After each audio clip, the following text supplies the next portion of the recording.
almost out of time.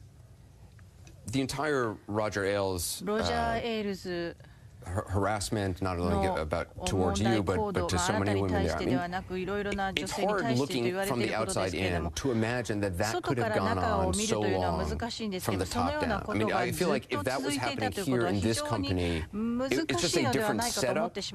I don't know that the top has that much power that it did under Roger Ailes. I saw something Bill O'Reilly said, you know, I guess he's promoting a book saying something about, you know, you could have gone to HR. It seemed like Roger Ailes controlled HR. I mean, and that's the situation, you know, many women face. It's not so easy to just say, oh yeah, well, I'll just go to, you know, Superior and tell them. Thank you for recognizing that. That's exactly right. And I lay it out in the book because I think this is a real problem at many companies, and I want people to be put on notice. I'm hoping CEOs will hear this message and say, you know what, man, maybe I have set this problem in my own company, and I got to provide a safe off-ramp for women who feel too scared to report it. They don't always feel comfortable going to the general counsel or to HR. You got to have somebody, I would say, outside of the company who doesn't depend on the CEO for his or her paycheck, to whom the women, and it can happen to men too, can go to report. And at Fox News, it's very true that Roger Ailes was very much a king of sorts.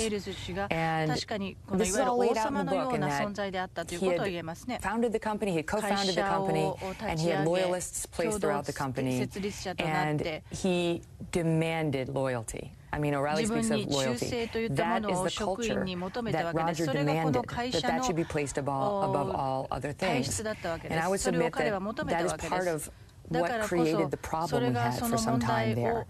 And I am very happy that now that's been addressed, and the actual owners of the company, the Murdochs, have come in, and as soon as this was brought to their attention, they got rid of him and have created a new situation over there where they've made very clear they want people to be safe and to feel safe. And for what it's worth, they were the ones who said to me, you should include this chapter in your book. It's important. Just finally, you and I share something in common, which I lost my dad when I was 10. Your dad died when you were a sophomore in high school. And I hadn't realized that until I read the book. And there's a quote my mom always quotes, a writer named Mary Gordon, who said, a fatherless girl thinks all things possible and nothing is safe. My mom grew up without a father. You had a father for much of your childhood. But I'm wondering, that loss, did it shape the person you are now? Did it change the person you were? Well, I know you know the answer is yes, right? Because when you lose a parent at a young age, it just creates a void that can never be filled. I mean, you can go all over the world covering very dangerous wars, and it's still there. You can ascend to the top of the news business, and it's still there. And I'd love to say, it's given me great perspective on the world and made me a better person. And I guess to some extent that's true. But I trade it all back to have one more day with him. I feel lucky that I had my dad till I was 15, and his imprint on me was made and is secure. I think about that now with my own kids, who are 7, 5, and 3. I worry about mortality, right, as you do if you have great loss at a young age. How old was your father when he died? He was 45, my age right now. That's, yeah, I see my dad was 50. I've always thought I would die by 50. That's how I feel. I'm 45 right now. I turn 46 on Friday, so I've got a few more days. But I've been looking forward to my 46th birthday. I mean, for that reason. But I think about mortality a lot. And the thing that I take away from it, Anderson, is that, no, really, you could die any day. And you can't waste 1 second of your time here. It's too short to be mired in controversy and acrimony and sadness. And I changed my life to settle for more and try to do better for myself. And that's a gut check moment I continue to do, and that I want others to do, to improve their own lives, because who knows? Also that, you know, you'd had a kind of an argument with your dad, and that was really the last, you had this lasting image of him after the argument, laying on the couch alone looking at the Christmas tree, and it was later that night that he died. That, to me, I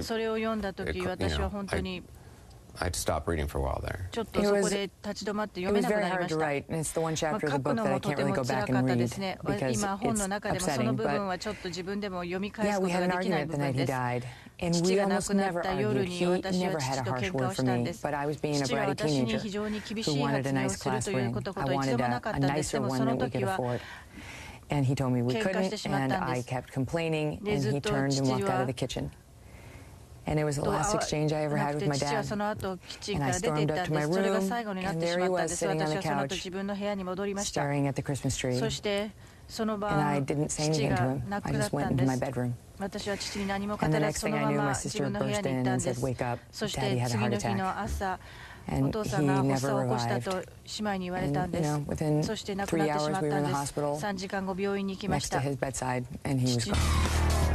For joining us tonight, the breaking news, Donald Trump reaching out for the very first time to a leader who could not be more different from himself, someone who is quite literally worlds apart in experience, outlook, and expectations, so much so that he might as well be from a foreign country. Also tonight, Trump's meeting with Shinzo Abe, who actually is from a foreign country. He's the Japanese prime minister and the first world leader to sit down with the president-elect. We begin, though, with a meeting set for this weekend with someone who spent the entire campaign painting Donald Trump as a threat to decency, even democracy itself. Mitt Romney, the very same Mitt Romney who called Trump a con man and who Trump called a choke artist. That Mitt Romney. The big question, is he now apparently being considered for Secretary of State? Is he interested? In a moment, what Trump advisor Kellyanne Conway has to say about that and a string of other developments in the transition today. But first, our Phil Mattingly at Trump Tower with the very latest. You've been talking to both Trump sources and Republicans outside the Trump circle. How real is this potential alliance between the president-elect and Mitt Romney? Yeah, Anderson, the interesting thing is that exact question is the exact question, some iteration of it at least, I've been getting from multiple Republicans, including top Mitt Romney allies. I think the reality right now of what we know is this. They will meet. Our Mark Preston, CNN's Mark Preston, broke this story tomorrow, and this is a very important meeting for one primary reason. It sends a signal, and I think that more than anything else is what Republicans outside the Trump orbit are taking from this. Obviously, Mitt Romney never came around to Donald Trump and didn't really mince words about that fact. The fact that Donald Trump would be willing to meet with Mitt Romney, that Mitt Romney would be willing to meet with Donald Trump, is a big deal. Now, will Donald Trump be considering him for a cabinet position? That is something we are told is under consideration. Mitt Romney has made clear to friends in the past, we are told, that Secretary of State would be a position he is interested in. Now, how serious is that? That is a question we don't currently have the answer to, but the thing people are seizing on right now, Anderson, is the signal this is sending to Republicans, even those who are very opposed to Donald Trump throughout this campaign. But the idea that Mitt Romney would be interested in Secretary of State, it's not that we don't know that he's interested in being Secretary of State for Donald Trump. It's just in theory, if he ever was to be back in government, Secretary of State is a position that he'd be interested in, correct? That's exactly right. It's an important clarification. Mitt Romney, even though he's very well known for what he's done on the economic side of things, he has always stated, and if you could just look at his last book, he's very interested in foreign affairs, foreign policy. That would be a position in general, if he were to head back into government, he would be interested in.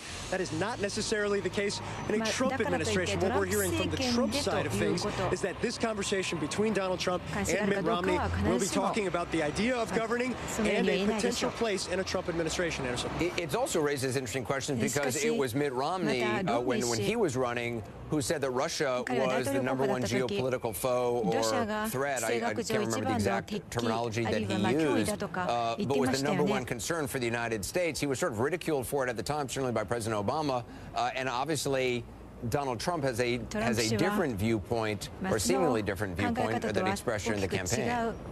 Yeah, it would seem they would diverge on that. Look, when you talk to folks who are still very proud of their association with Mitt Romney, who talk often with Mitt Romney, they consistently go back to the 2012 campaign, and that Mitt Romney was relentlessly mocked for saying Russia was the biggest geopolitical foe, geopolitical roadblock to the United States of America at the time. They also talk about Mitt Romney's comments about the Middle East and about the potential for a force like ISIS to be created. They say repeatedly he was right in 2012, and people should pay attention to that. But on the issue of Russia, I do think it's an important point, Anderson, to make.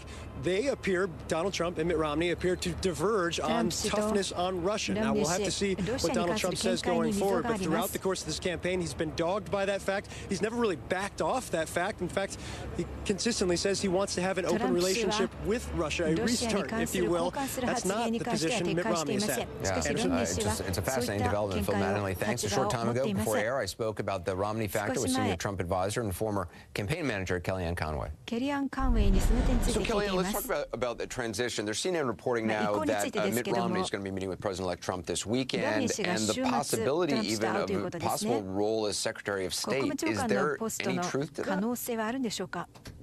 There is truth to the fact that Governor Romney is expected